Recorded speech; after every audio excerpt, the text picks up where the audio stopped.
So thank you for joining us tonight, and thank the people on YouTube. Thank you very much. As always, if there's any questions or comments, please don't hesitate to speak right up, or you can drop us an email at Buddha Practice Study at gmail.com. So tonight we are continuing. I hope we should be able to finish chapter 26 of the Lalitavistara Sutra, the Play in Full. So, and then after chapter 26 is the epilogue, which is chapter 27. So we won't get to that tonight, but we will be able to do 26, I'm sure. So, does anybody have any questions or comments, anything you want to bring up related to the sutras as we've been studying them?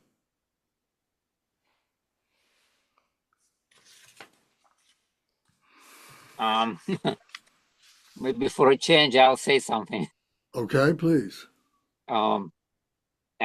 Just incidentally, I came across a science fiction book that was written in the beginning of not this century, but last century.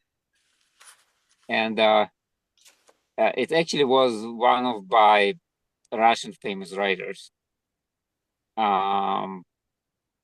Not very much known here, but very known in Russia. And when I was reading this whole science fiction looked like a total possibility today. It was about traveling to Mars. And just thinking about it, I had this kind of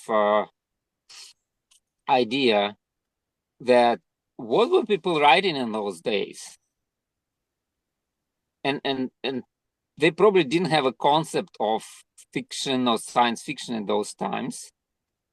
The writing system was very kind of new, and the whole writing concept was, and book writing was probably, still maturing.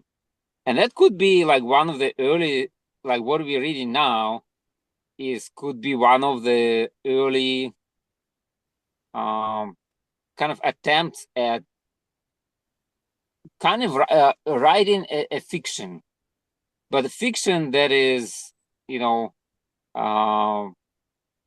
that is very plausible,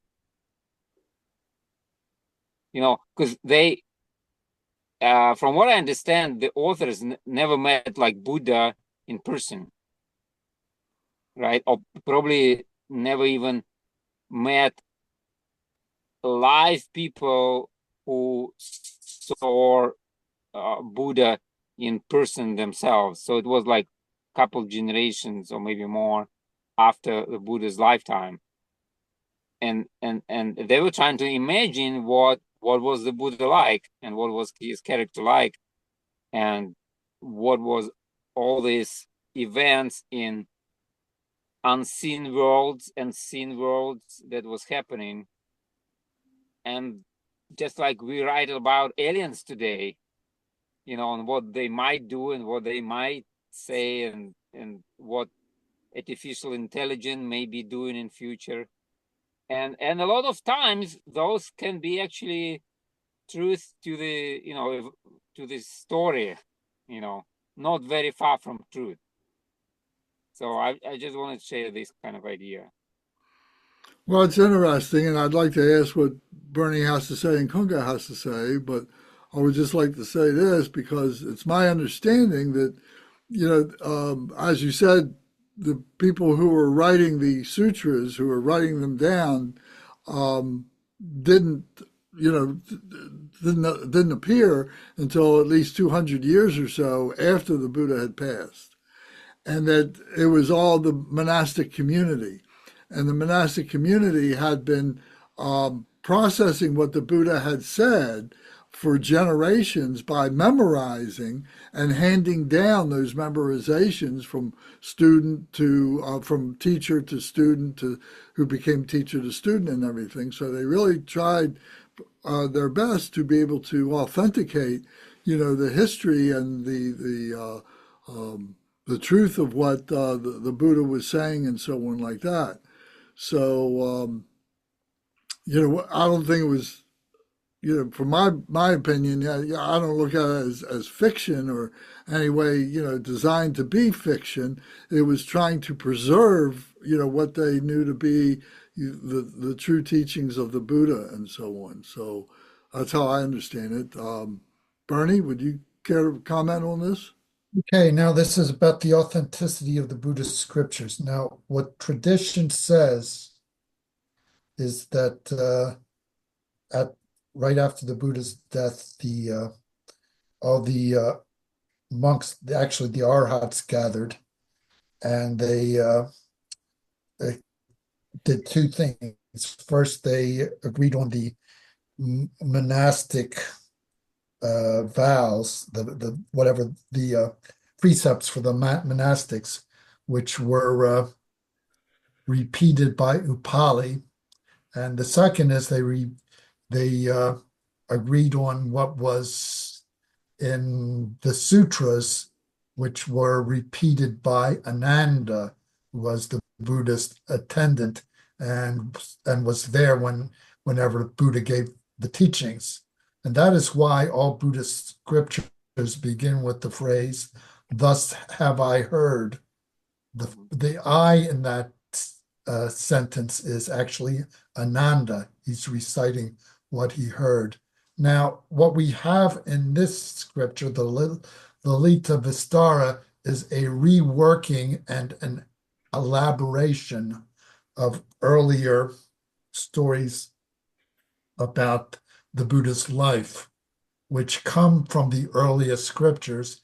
And what's happened is a lot of doctrinal material has been woven into them. So, along with the basic story, which more or less agrees with the original stories that were told about the Buddha, we have a bunch of Buddhist teaching interwoven with it. And so the stories are a lot more elaborate in that sense. But the same stories can be found in the earliest generation of the Buddhist scriptures. Now, the Buddhist scriptures were originally not written down, as Lance said. That's because, as I believe, there was no script available in India until a couple of hundred years after the Buddha died. So the traditional method for hinting on these things was to memorize the teachings. And so basically there was a group of monks within the monastic order who would each memorize a Buddhist scripture and repeat it.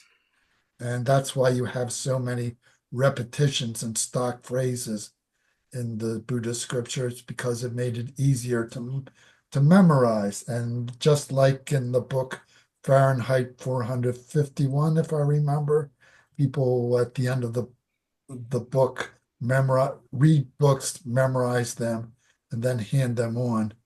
It's essentially what happened with the Buddhist scriptures, except, of course, there was no books to read. They just got handed down, supposedly from the time of the first council, right after the Buddha's death. Now, I do not know what Western scholars are saying about the authenticity of the scriptures or how they arrived at that conclusion, but that's how I understand it.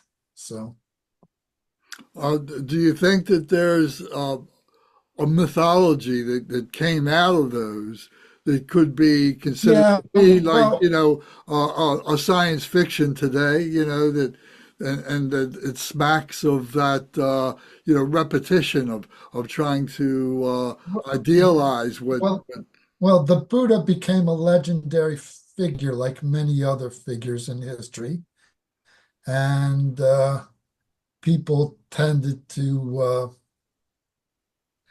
not really embellish, but you got to think of the great figures of American history like George Washington or Daniel Boone or of other cultures for that matter.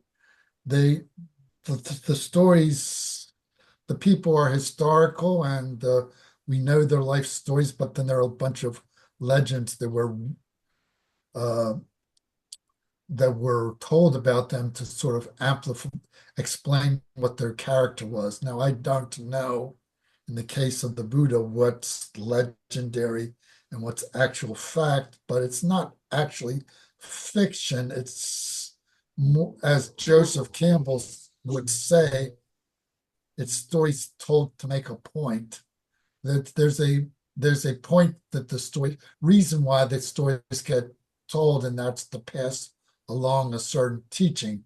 Just like the story about George Washington, I cannot tell a lie, which is false, but it does tell you something about George Washington's character or the values that he represented during his life. So it's like that.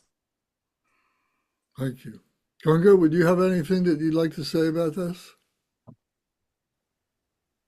I've also read that certain teachings of the Buddha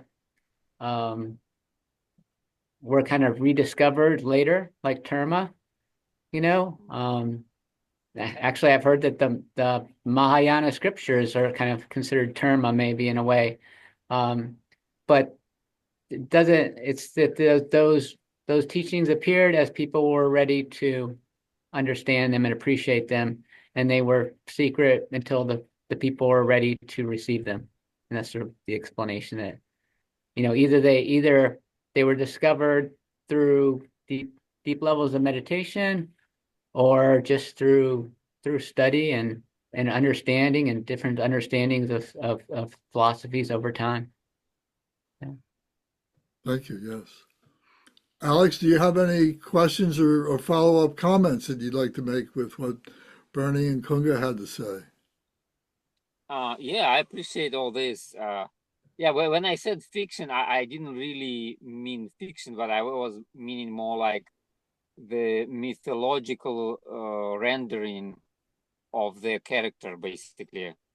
And I also want to make a point that sometimes if we try to like make historical like factual description of what is definitely known to happen, right? Inevitably, we're gonna miss some of the things, right?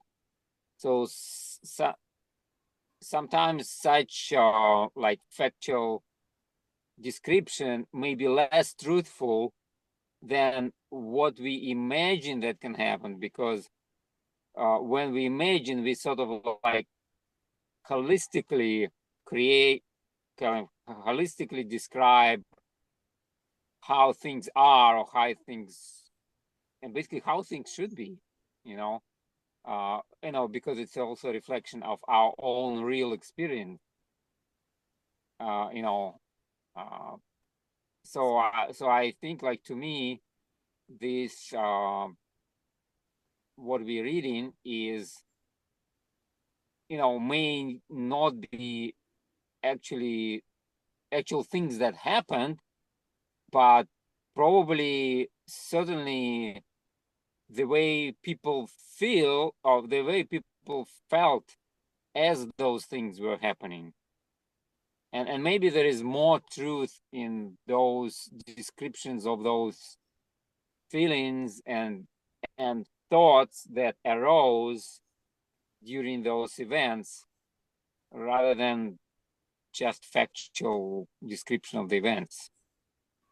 And Well, very good, interesting, and I hope if we can, save this kind of a question, for next month. And what I'm working on right now is inviting Geshe Larampa Jampa from Sarajay Monastery to join our Monday night meetings for an extended period of time, and making it like a question and answer sessions, or teachings that come out of that, but make it a discussion where we're active in a discussion with him. And he's a Larampa. A Larampa is the highest position of a geshe in the Galupa tradition. And his specialty is debate. And Huh. so he's going to be very interesting. He's become a good friend, and he calls me a brother, and I call him a brother. We've been talking together for a couple of years now, and so on. And he has translators. His brother and his niece are translators because his English is not conversational with us, but anyway, so he's indicated he wants to do this, and now I think is the time is ripe for that. So he just got his R1 visa, and so he's here for an extended period, and so we can make some plans to be able to engage in this kind of conversation with him that I think everybody's going to really enjoy.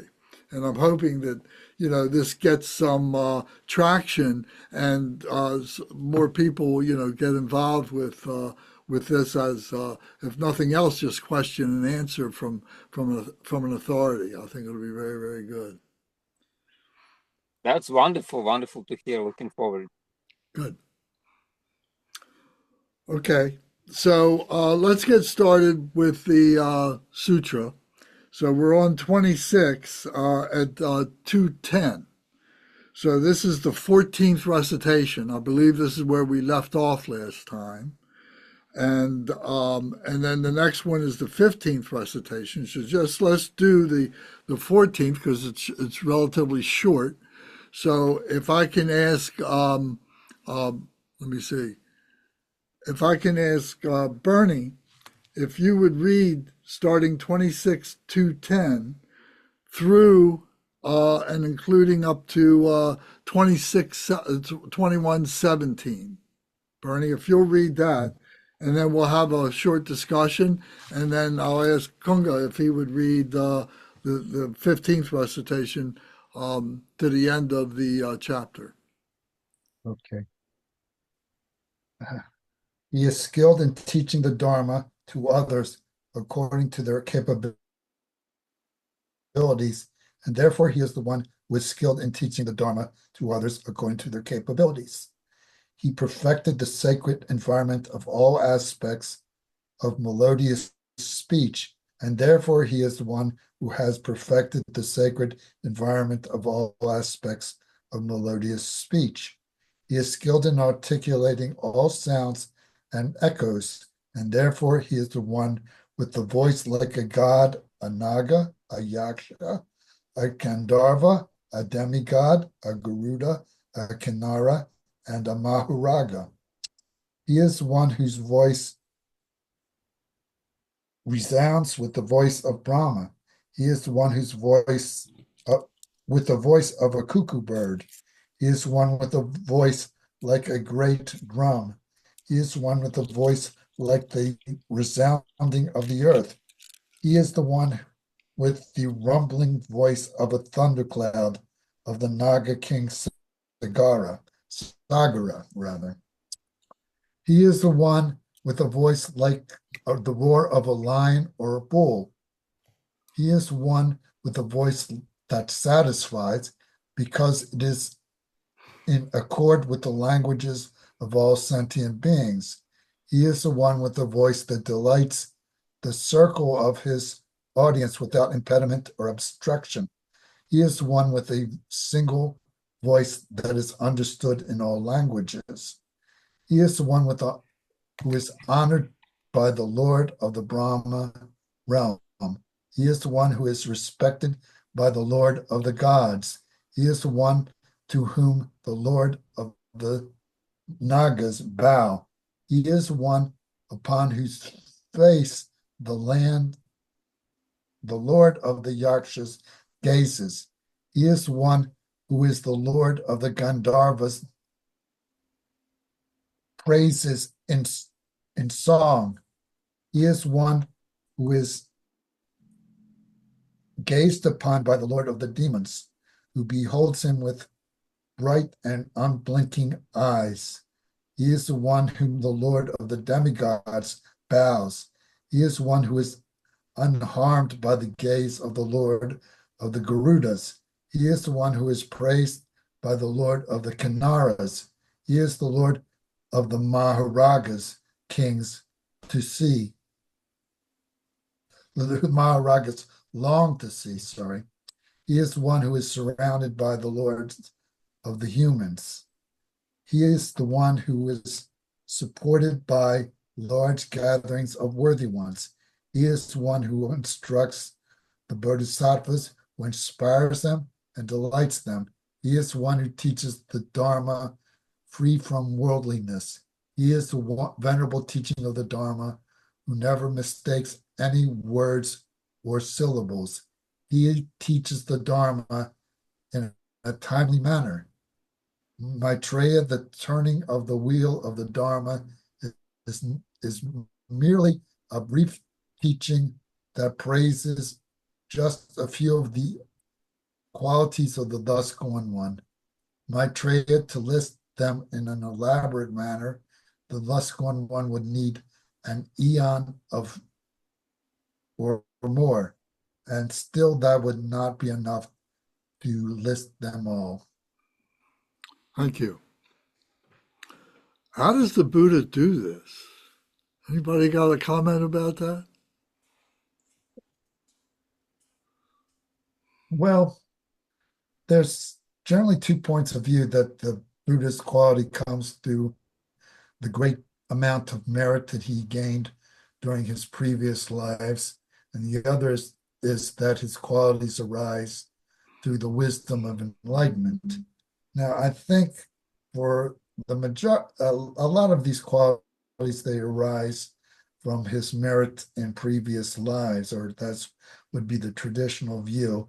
But some of the qualities here would seem to have arisen through wisdom, and the wisdom, particularly the wisdom of omniscience. Omniscience, really, I think what it comes down to is that when there's no separation between your awareness and the wisdom of the universe, that constitutes what's called in Buddhism omniscience. It's knowledge of all the dharmas, because really there's no separation between us and the universe, and that is the wisdom that comes through enlightenment. Congo, would you like to comment? No, I don't have anything to add to what Bernie said. That was good. Yeah. Alex, how about you? You have a comment about this? You know, how is it that the Buddha is able to, transmit this in the way that he has? Yes.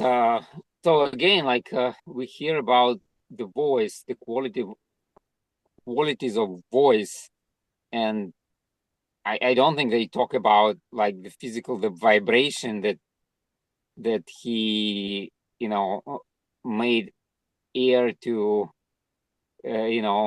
undulate, but the kind of feeling ones would get listening to the teachings, and like in the mode that they were presented. So we also see that the way Dharma can be delivered can be in a variety, a wide spectrum of quality. I wouldn't say quality, but sorry, the system could not Sorry. connect to the internet. sorry, my car is talking to us. Like yeah. So what it could be as a kind of sweet song. It could be as a roaring of a lion and shaking us from the bottom of our feet up to the tip of our head. It can be like overwhelming. It can be also very poetic.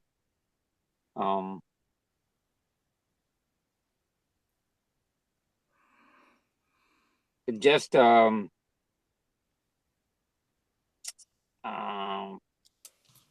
opens our expectations and opens our vista in what we can encounter on the Dharma path. I think that kind of underscores that. Yes, well, thank you. Yeah, so I agree that, it's apparent that there's this transmission, if you will, that the students, the disciples, the gods, and so on are able to receive these teachings, these voice qualities or whatever. It's I always look at it as a heart to heart conversation rather than just a verbal conversation, because here it says in all different languages and all different people and so on like that, and it makes me just think that the only way to do that is through a spiritual transmission, that cuts through all the different nationalities, the different people, the different languages, and so on. And for those who have the merit, no doubt the Buddha, the thus gone one, has the merit. He was able to accomplish it. But these people in which he's having this conversation with, they have the merit to be able to receive and to process, what his teachings are, what his verbalizations are, his transmissions are, and so on. So I think it's all of that, and I think it's magnificent, and something that we can appreciate even today. If we have the opportunity to meet high lamas, high teachers, and so on, high geshes, and so on, that through their commitment, through their practice, through their purification, and so on, they have achieved great merit, and they are sharing their merit with us. And if our merit, has prepared us to be able to receive it, then there is a great benefit. And from my experience, it's quite immediate. You can have a session with the great lama, and maybe it's in a retreat setting or one day teaching at a center or something like that, and you just kind of just flow with with their heart. You can feel their heart. Whatever the words just begin to just kind of glide right through, but it's the heart transmission that is the most important thing, from the experiences that I've had with this. And that's not to say that their verbal transmissions aren't important, but it's really the heart that really opens up your realization to be able to understand and recognize this, being able to apply this to your own life. Yeah. That made me think of there's a story. There's a story that I read about and I can't remember the details of the name, but it was a Tibetan teacher who was studying in a cave to realize an experience of one of the maybe it was Manjushri, one of the bodhisattvas. They're trying to connect with one of the bodhisattvas, and they were spending a lot of time in this cave trying to meditate, and they weren't able to visualize them. So then they came out of the cave, and they had these different experiences. One was that a man trying to sharpen something on a rock. These different experiences he felt like I haven't put enough effort in, so he went back and tried longer. And then the final time he comes out there, and there's this a dog infested with maggots, and then he feels sympathy for the dog, and he wants to remove the maggots in a way that doesn't injure the maggots or the dog. And then in the process of doing that, the dog turns into the deity, the Manjushri or whoever. But then he goes into the town with the deity, in a company of the deity, and everyone in the town and he's telling them he's with the deity, and they're saying there's no one with you. You're by yourself. You're just by yourself, until he meet this old woman, and she says, "Why are you carrying that rotted dog around on your shoulder?" And so she had a little merit. She could see the dog, but she not quite enough merit to see, the deity there with them. So that made me think of that, this idea that people are able to see different things, based on their spiritual development, and it, you have your eyes open to certain things, and you won't have your eyes open if you don't do the practice. Yes, thank you. Yes. Do you remember who those characters are? I can't remember the name of the Tibetan That's a yogi? Sangha. It's the story. Asanga? It's the story of a Sangha, And was it Manjushri or who was the deity? I believe it was Manjushri. It could have been Avalokiteshvara, but I believe it And was Rezig, maybe? might It have. was I'm pretty Manjushri. I sure it think it was was Manjushri. Manjushri. Okay, Asanga. Okay. That's a well-versed story, that's told, at least once a year. Yeah, the thing about I remember he said, "Where were you for the 12 years that I was meditating in the cave?" He said, "I was always with you, just couldn't see me." You just didn't recognize it. Mhm. And that's the benefit of being in a lineage and so on that supports these kinds of cycles of teachings and so on that go on and on a regular basis, so that you're getting it, and sometimes you don't get it for 2 or 3 cycles, but then all of a sudden you get it, and then you can even improve on that. It gets refined within your mind heart.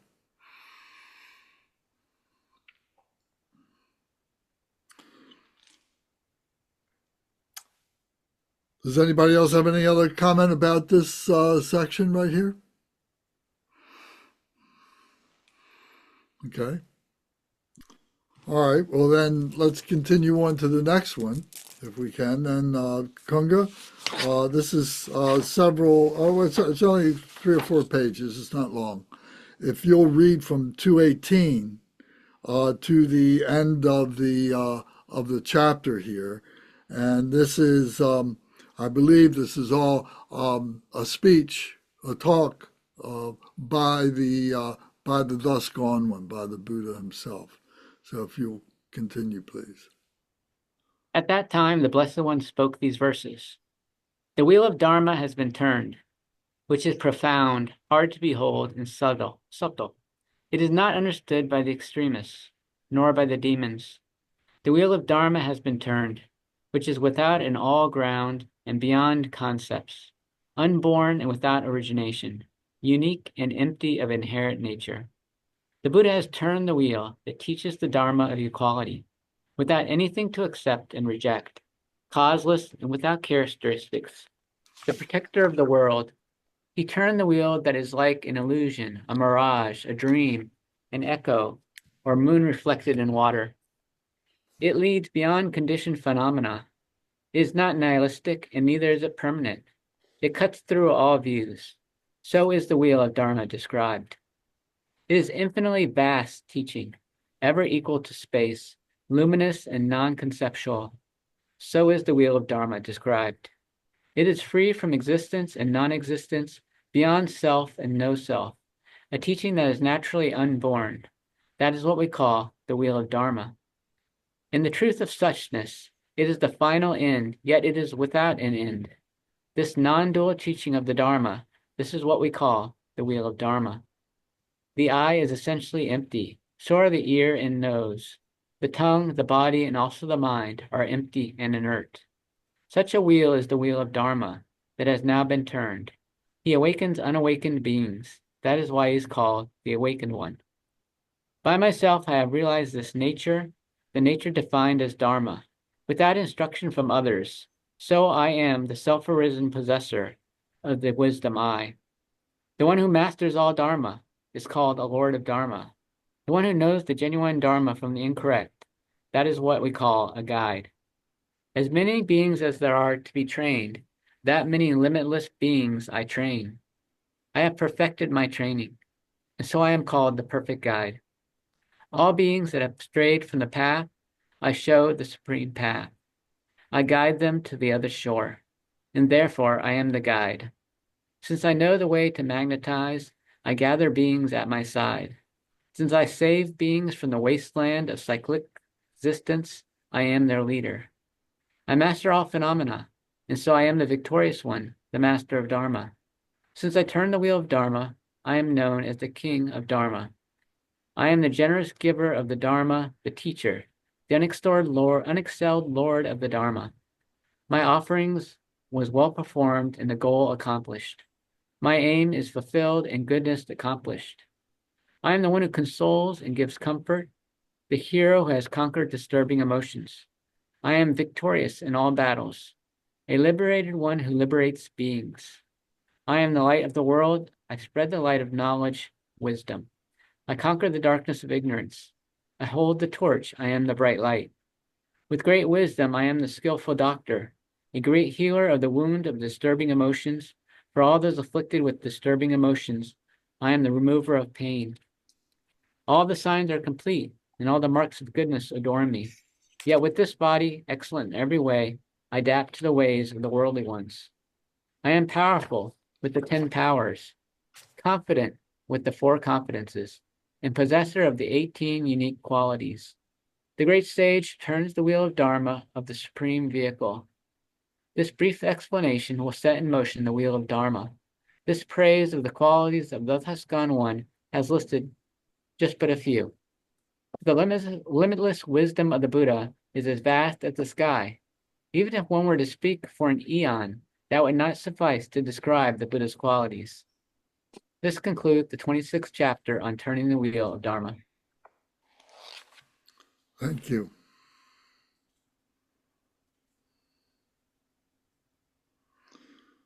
Anybody have any comments? That part of it read like the Heart Sutra. A little bit there. Yeah. What he says, the eye is essentially empty. So 26.226. Right. The eye is essentially empty, so are the ear and the nose, the tongue, the body, and also the mind are empty and inert. Yes.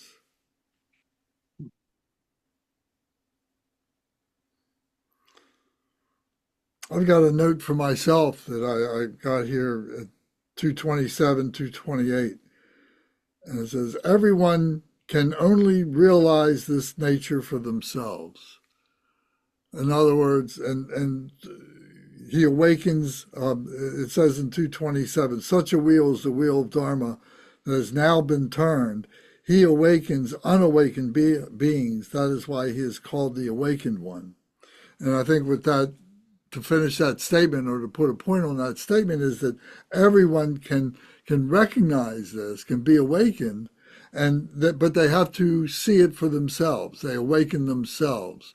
He can point it out. He can give confidence that it's possible, but everyone needs to do it on their own.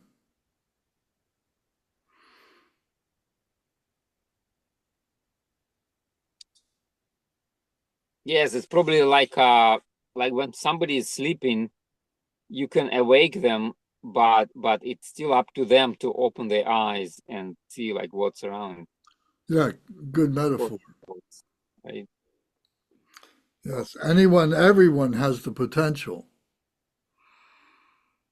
You know, and that potential, as we define sentient being, which includes human beings, which includes the animals and insects and so on, all these living, breathing beings who are born and have a life and are susceptible to illness and injury and then old age and die are all, considered to be sentient beings. But it is, wonderful that human beings have the ability to be able to recognize this for themselves, and that's what separates them from what we might call the ordinary sentient beings into having precious human life, and what that entails, and of course that's the realization of that leads to becoming recognizing one's true nature, their Buddha nature.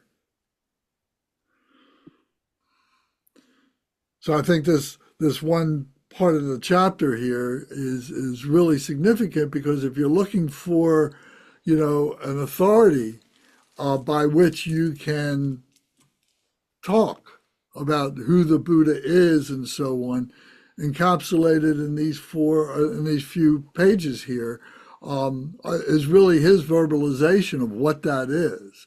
And then you can go and you can cross-reference and you can find more information to be able to teach this to other people, to instruct other people about this and so on.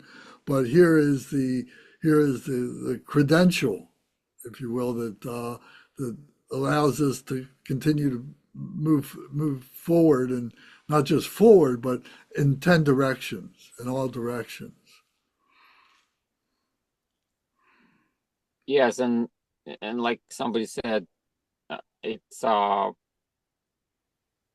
beyond just some maybe factual descriptions. This part is full of actual teachings, or something that we can take as Buddha teachings.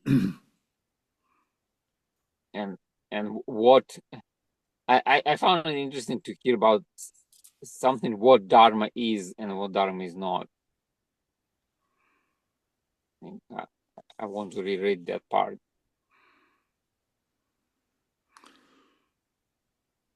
But anybody Of course, Dharma here is meant from capital letter Dharma, right? not ordinary Dharma. That is like regular knowledge. Has this, these recitations that we've been going through, this whole sutra itself, has this helped you to enhance your knowledge of your true nature? I mean, does it resonate with you at a visceral level where you recognize more about what it is to be a wholly enlightened being than beforehand? Has it helped you? Conga, you got your microphone on. What do you think?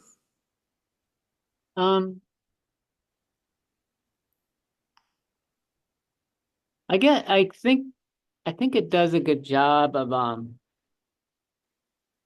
helping to disperse ideas that the Buddha was just like a really smart guy, right? Or, there's a part of me that just wants to make the Buddha into just someone who is just really smart and a teacher, and it kind of doesn't fully appreciate the depth of transformation it can have to actually overcome the afflicting emotions, and just the idea to experience non-duality. I think that's a tendency for me in my everyday life. Even though I'm a Buddhist practitioner I'm always spending my time reading about Buddhism and learning about Buddhism, it'll still have that tendency to not really appreciate the immensity of the accomplishment. And I think this book, helps you to kind of touch into that maybe a little bit more, Do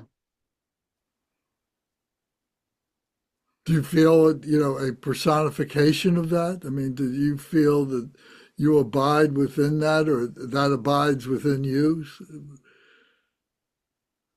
Hmm. Like the ability to accomplish that. Well, yeah, I don't know. I don't think of it that way. I think that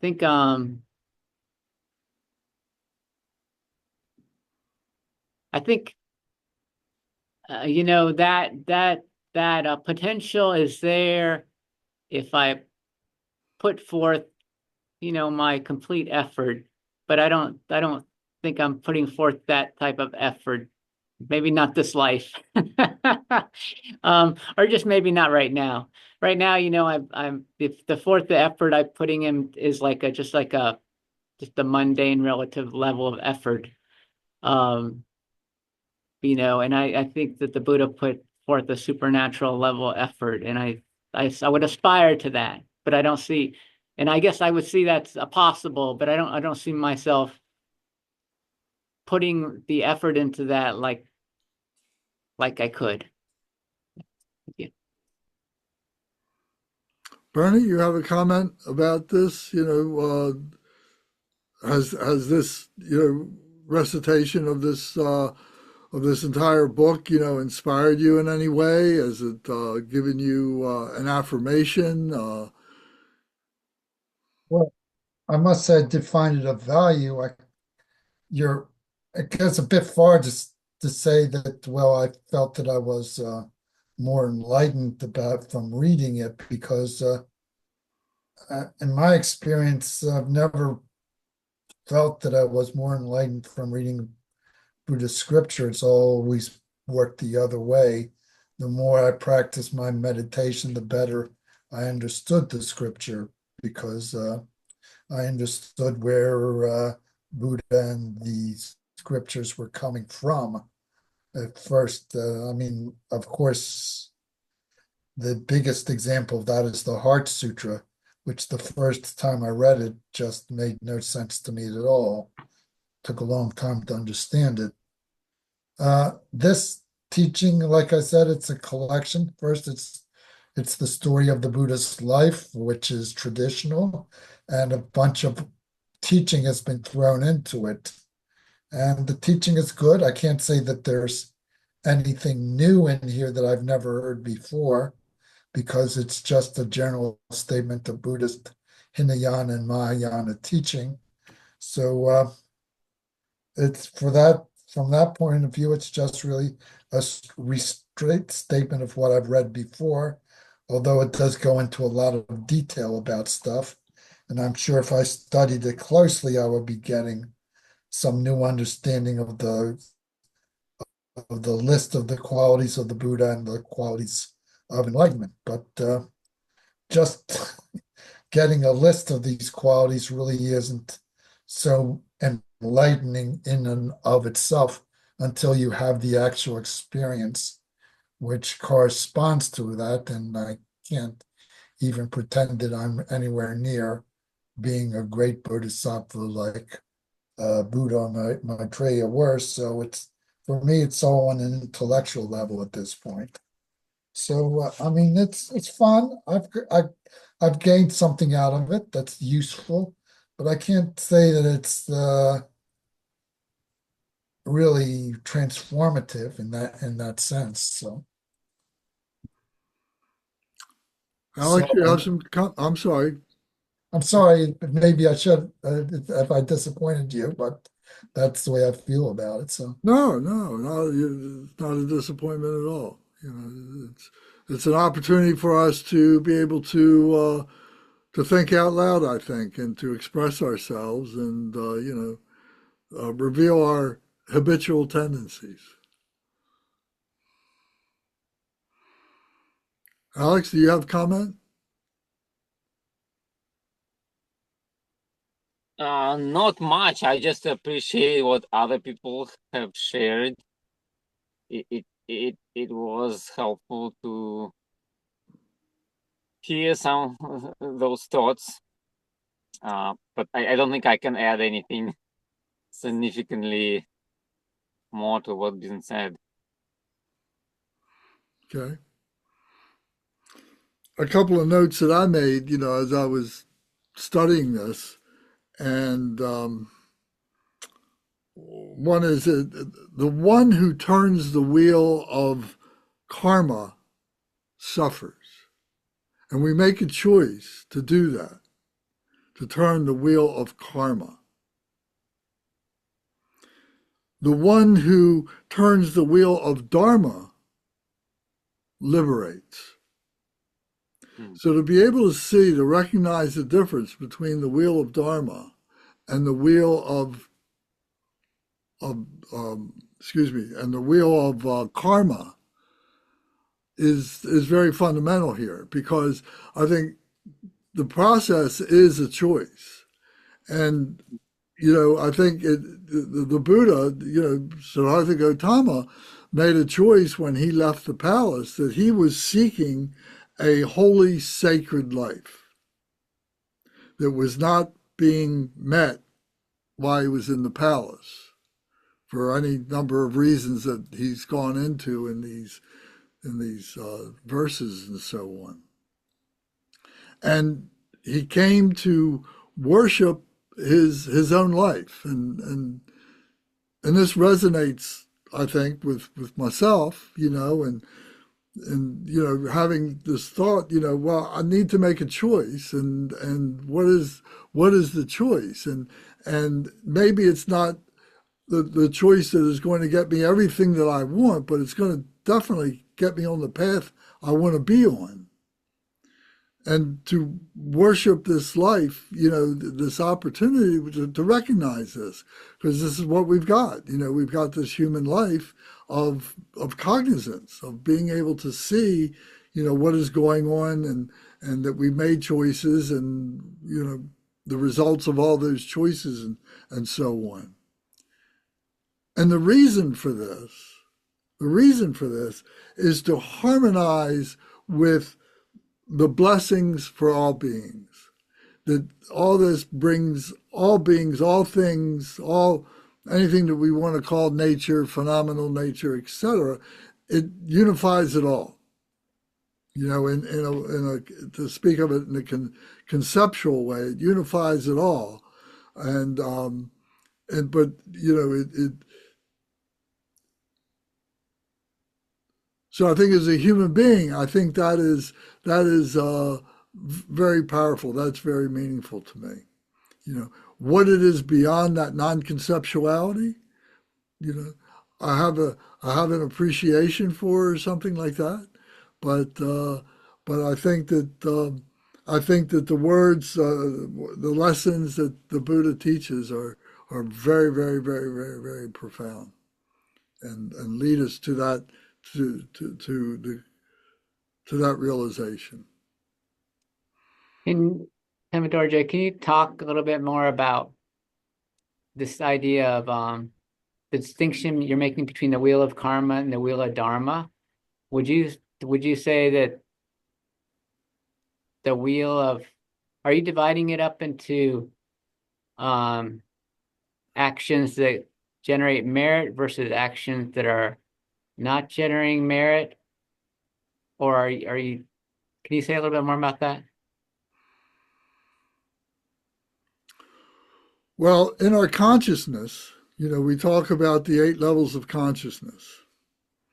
And the first 5 are our senses, eyes, nose, and so on like that. The 6th one is the brain that processes those conscious devices, those organs that supply the information to the brain, and it processes it. And then so that's the 6th one. Then the 7th one is the ego, is the I, me, mine, and that's the karma consciousness. The karma consciousness of recognizing what are the effects, what are the results of my being with this, and doing this, and thinking how real it is, how permanent it is, when it's not.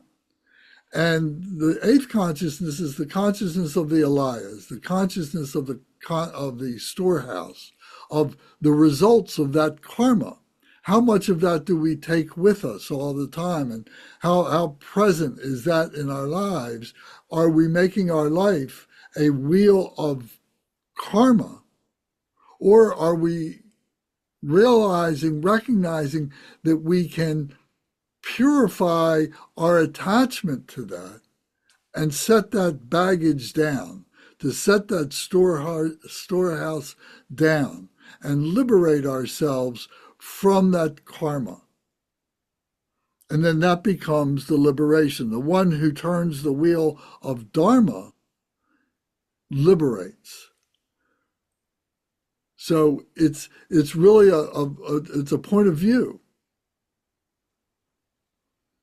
My understanding was that the seeds that we sort of have from our karmic decks that are ripening around us, that we might be able to do things to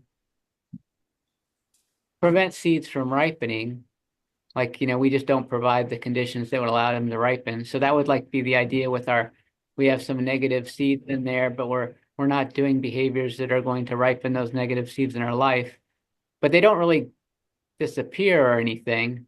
They're just there. But are you saying that it's just sort of a movement beyond even thinking, seeing life in this as divided up between negative and positive results? You're just experiencing life as it is without labeling things as negative or positive. You're just experiencing events and dealing with events as they have, and that experience itself, because it doesn't fall into one category or the other, is that liberation from the karma. So are you saying something like that? Yes. But if we hold on to the causes and conditions and the results of those causes and conditions, we're holding on to our suffering. We're always, judging what is going on by all this relative nature that's happening around us and saying, well, this is what it is, and I got to deal with this. And we spend our whole entire lives doing that rather than ultimately liberating from that and saying, it's all here and I can recognize it, but at the same time, I'm not bound by it. And that's the living an enlightened life. Ken Wilber said, we're all enlightened. We all have that ability within ourselves. We all have that potential. It's all there. The difference is living an enlightened life. Being able to put down all the, lay it down, all the baggage, all the confusion, all of that, just to say, I'm not bound by that. And it's a very subtle, fine distinction that comes from the wisdom of the five Buddhas and so on. All those things combined, are the things that help us to articulate, what that process is.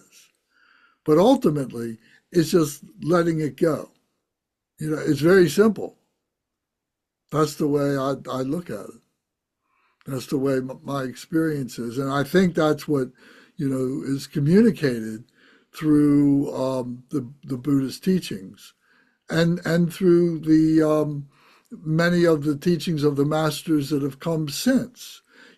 It's been like there's been a great discovery by a great scientist, by a great master, and then there's other great masters who came after that, and no less had that realization, but was also able to articulate it in a broader way for many more people to understand.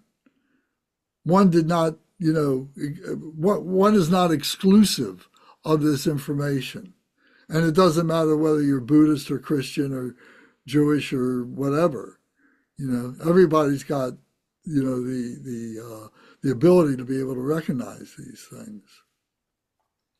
It made me think about I think it's in The Way of the Bodhisattva.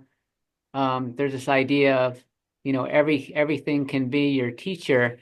And this idea is like kind of another step beyond that. I mean, it's one way to say everything's going to be your teacher. How can I learn from this? But another way of just saying everything is, and I'm just going to relate to it as it is and not have to label it as a teacher either.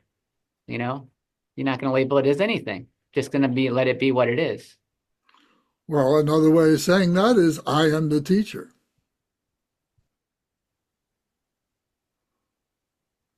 And it's not to be egocentric about it, but all that is I am, and you are, and everyone is, but it's up for everyone to recognize that on their own, and that's the liberation, that's that you can proceed like that,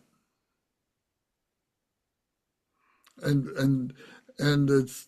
There's a freedom there, of course. And the stability of it, you can call into question. I have my moments. We all have our moments where we are overwhelmed by emotion and so on. And I have forgiveness for that and compassion for that. But I also have wisdom for that. And it shows, well, you still got some work to do, and that's okay, and everything like that. So, but the stability, is so important, and that becomes liberation onto itself, is the stability and being on the path, and whatever level you are on, and to try and prejudge or to be discriminatory about where you are on the path and everything, you're just attaching. So you just got to let that go. And if through the work that we do, that's the purification, that's the grist, that's the what do you say, the grist of the mill. That's how we purify ourselves, by doing that.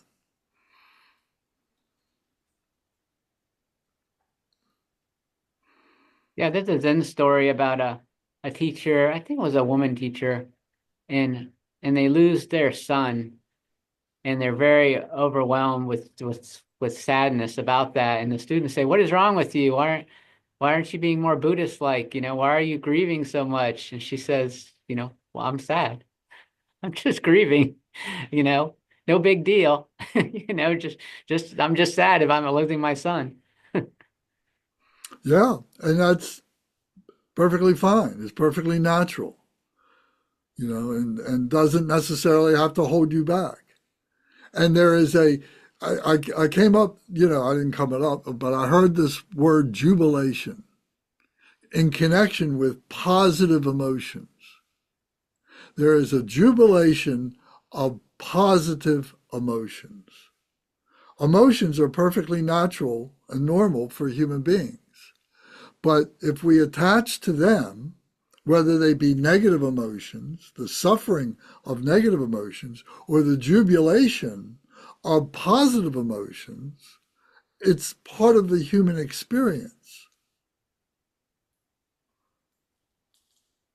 And to be able to see that, I don't think, Buddha was immune from emotions. He recognized emotions in others, but also had jubilation and had suffering, sadness, if you will, when positive or negative was present. The degree of attachment, where was the stability?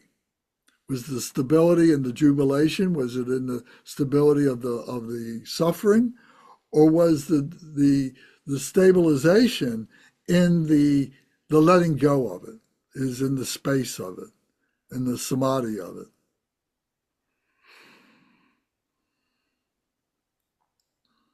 So that's, truthfully, that's what I've been working on. And it's not so much a work anymore.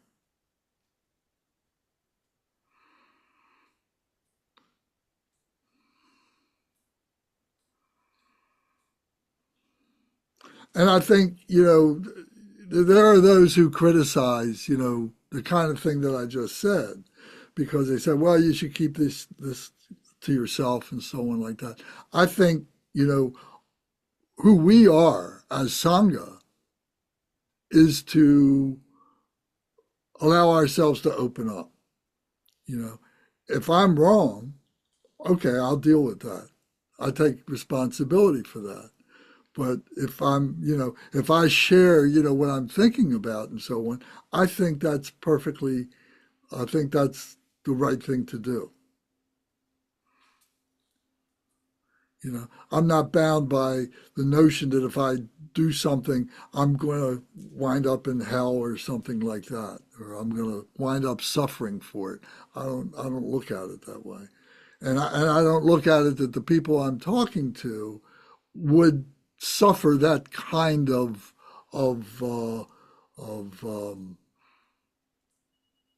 of speech from me. You know, I couldn't say it to everybody for sure, you know, but I can say it to you guys.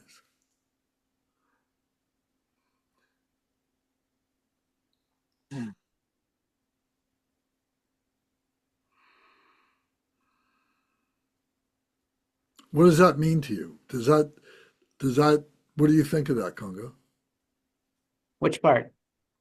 The part about talking about this, you know, talking about, you know, what our experience is and how we think about this and so on like that. Well, we have to communicate. I mean, I think a lot of times, um, we don't know what we're thinking about till we tell it to someone else. And that just formulation of communication is how we know how we feel about things and how we understand things. We formulate that as we put it out there into the world. So I think that's the value of these groups. That's the value of all, human interactions, is that we put our thoughts into words, and then when we experience them like that, that's a different experience. Gives us a better understanding of our thoughts and other people's thoughts. Yeah, and that's the habitual tendencies, recognizing the habitual tendencies. Because that's how subtle they are.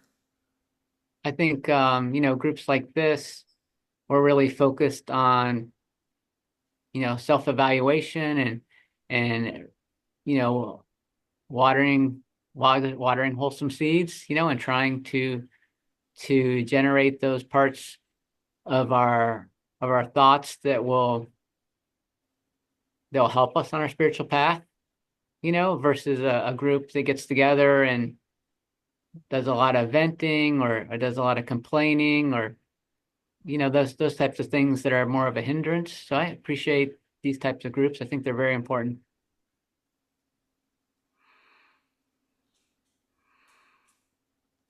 Bernie, but what do you think about what I've said? Right. Okay. Uh, it all comes down to a philosophy of how to approach religion and how to approach uh, Buddhism in particular. What it comes down to is your particular approach to what Buddhism is. And I don't disagree with what you said. My understanding is going to be slightly different than your understanding, and I don't know that there's any particular problem with that. I don't particularly feel the need to argue with your understanding, and I think it all comes down to whatever kind of insight that you have through your practice, and basically the way you are going to act in the world is going to be based on your insight. And uh, I have to say that merely understanding something intellectually through reading the scriptures is not likely to make a huge difference to how you act in the world. What really makes the difference is what comes out of your practice. At least that's the way it's been with me. And if I haven't changed that much in my own life, it's only because my meditation practice is not that profound. So, yeah, it really comes down to that. Then reading the scripture is helpful. I think Pete has said this before, the analogy that you get, it's like the scripture is a map. We're on a journey from here to enlightenment, and the scripture provides the map of the territory if you know how to read it. And that's how Buddhist scripture is typically useful. The other thing is that the Buddhist scripture is useful from the standpoint of understanding what proper conduct is or not.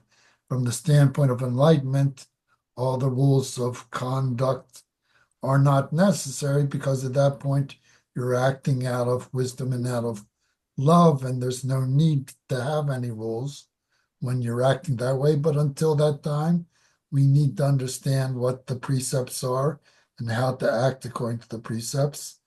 And that's so that becomes an important check for our egotism until we are more completely enlightened. Now, the other thing is that in general, the other purpose that scripture can serve for us is to inspire us.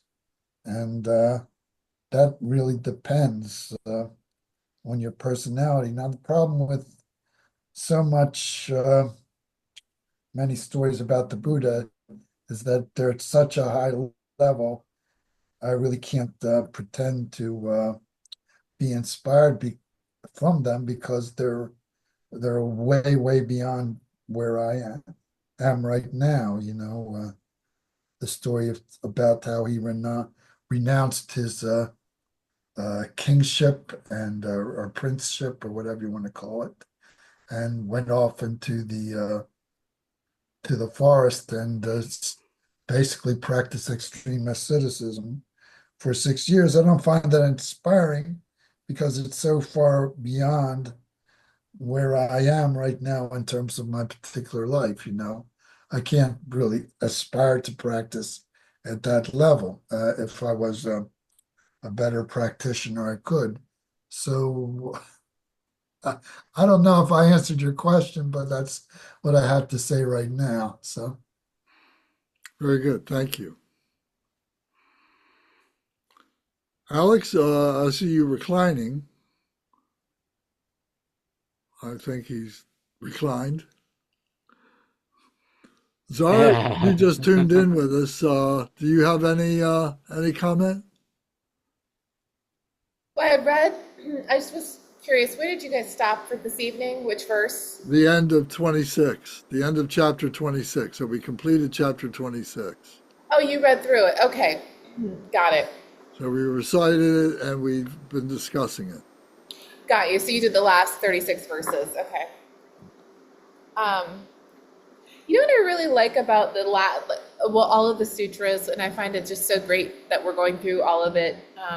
It's so prescriptive. It's so practical. Yeah, I had pre-read it last week and just going and listening to what you guys are talking about and some of Kunga's recent comments about some of these pieces. And I think last week, Lance, you had caught some of us. You were asking, like, did we see some of these qualities in ourselves from the previous verses in this particular chapter? And yeah, I just more of it is just sort of observational insight into how amazing this is, as however you want to take it, as a guidebook or words of wisdom, whatever way you want to describe it. It's just so simple and eloquent and concise. Feels like a cup of chicken soup.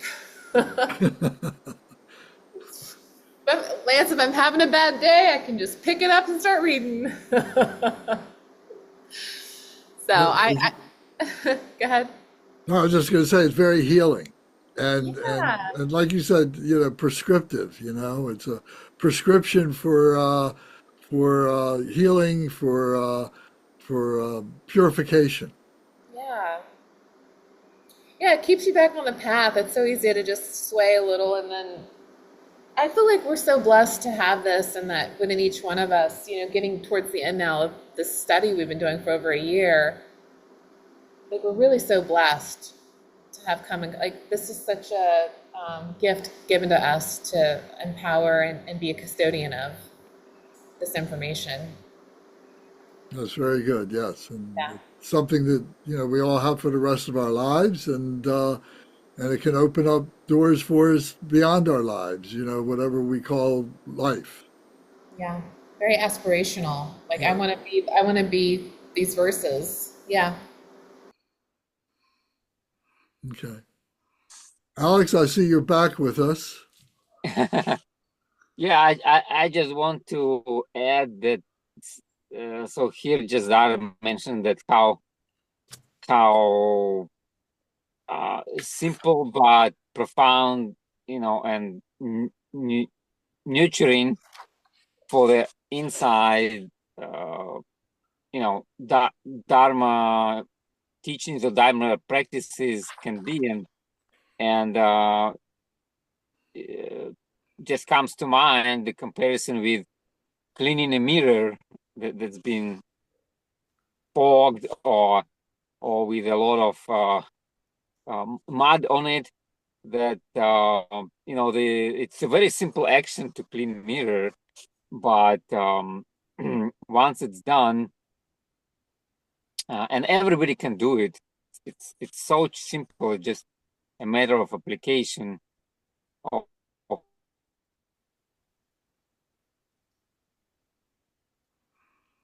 You froze up there, Alex. Sorry about that. Everybody else is mobile? Yeah.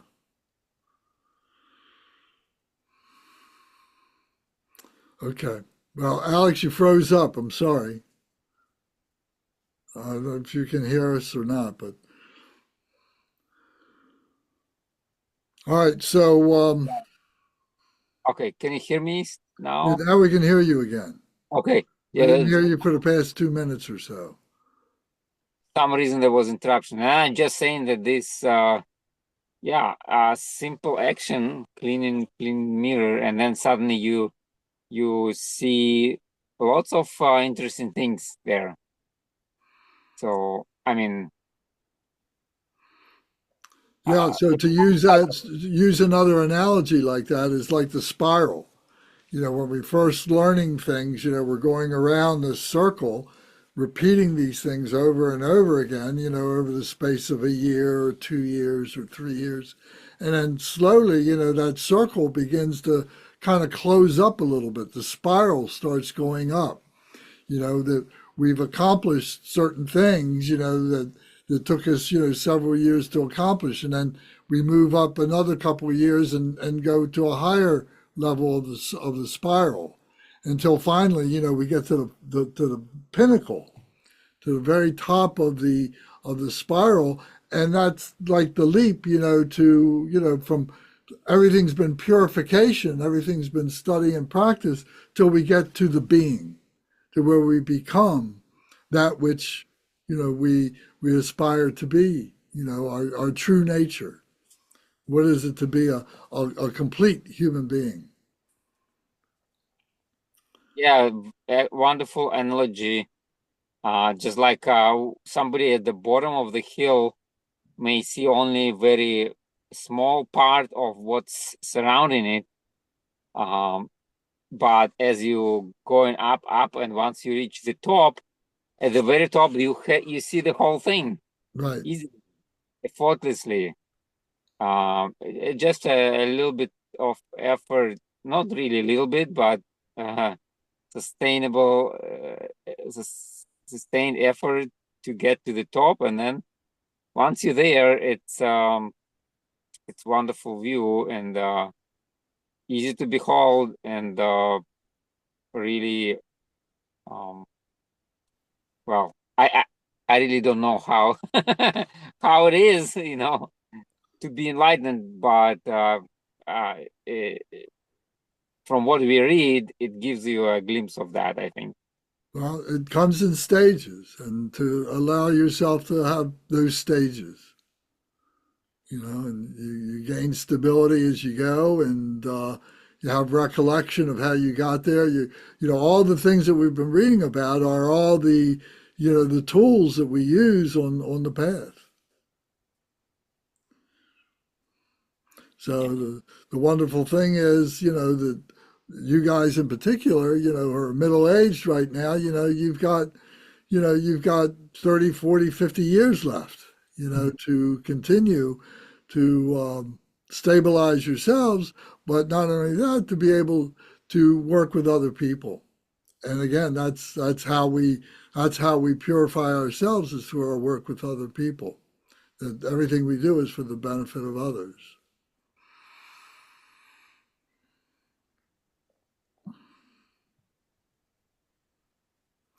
Well, unless somebody else has anything to say,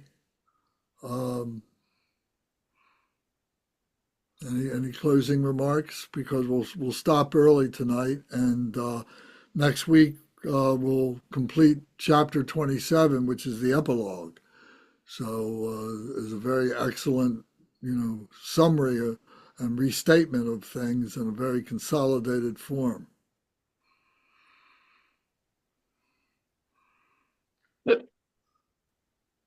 Yeah, somebody was saying something? No? Okay. And our plan is, I mentioned this earlier, but for Zara's benefit, I'll say that we've invited Geshe Larampa Jampa, who's a very high Geshe, who's living in Virginia right now, who's a good friend of mine. And I've invited him for Monday nights starting in May. And that he's going to come and we're going to have discussion, question and answers, and be able to talk to him, have him talk to us in a way that, we haven't really experienced yet. So I think everybody's going to really enjoy that, and hopefully it'll go on for quite a while. So we'll be able to take our Monday night session to another level with Geshe. So please. That be at the 7 p.m. time frame? Yeah. Is that your okay? Yeah. So if you have other people that you'd like to invite to this, by all means, you should do that. And I'll send out a message, on our WhatsApp and email that I've got and let people know. But you may have people that don't get those messages, so you want to talk to them if you think it's important. And if you can arrange your own personal calendars to make yourself available, decisions have to be made when we can do this, and somebody's going to have an issue with sometime, I understand that, but this is going to be especially good. So if you can arrange your schedules, would be really, really, really to your benefit and to everybody else's benefit. Dorje, can you email me the name of the Lama? Will you have like a little information about him too when you Yeah, send I'll out make that up a thing? flyer. I'll make up a Great. flyer. And he was with us this past summer Mm-hmm. when we went to the Mandir, and he was with us for one day, and he taught on the 59 Lojong or something. I forget now, but yes, so he's got a wealth of knowledge and inspiration and realization. So yeah, I'll send you that. I'll send a flyer and everything. All right. So then, unless there's anything else, we'll sign off for tonight. I'll recite the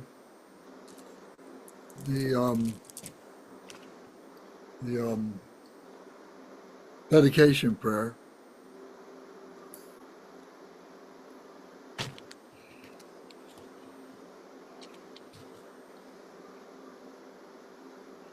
So the dedication prayer by Lord Jigden Sumgun.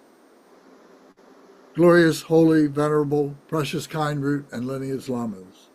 Divine assembly of Yidams, assemblies of Buddhas, Bodhisattvas, Yogins, Yoginis, and Dakinis dwelling in the 10 directions, please hear my prayer. May the virtues collected in the 3 times, by myself and all sentient beings in samsara and nirvana, and the innate word of virtue, not result in the 8 worldly concerns, the 4 causes of samsara, or rebirth as a Sravaka or Pratyeka Buddha. May all mothers sentient beings, especially those enemies who hate me and mine, obstructors who harm, misleading Mars, and the hordes of demons, experience happiness, be separated from suffering, and swiftly attain unsurpassed, perfect, complete, precious Buddhahood. By the power of this vast root of virtue, may I benefit all beings through my body, speech, and mind. May the afflictions of desire, hatred, ignorance, arrogance, and jealousy not arise in my mind. May attachment to fame, reputation, wealth, honor, and concern for this life not arise for even a moment. May my mind stream be moistened by loving kindness, compassion, and bodhicitta, and through that may I become a spiritual master with good qualities equal to the infinity of space. May I gain the supreme attainment of Mahamudra in this very life. May the torment of suffering not arise even at the time of my death. May I not die with negative thoughts. May I not die confused by wrong view. May I not experience an untimely death. May I die joyfully and happily in the great luminosity of the mind as such and the pervading clarity of Dharmata. May I, in any case, gain the supreme attainment of Mahamudra at the time of death or in the bardo. Om. Ah. Hum. Om. Ah. Hum. Om. Ah. Hum. May my body, speech, and mind become inseparable with the body, speech, and mind of all the enlightened ones for the benefit of all sentient beings. Thank you, brothers and sisters. Thank you.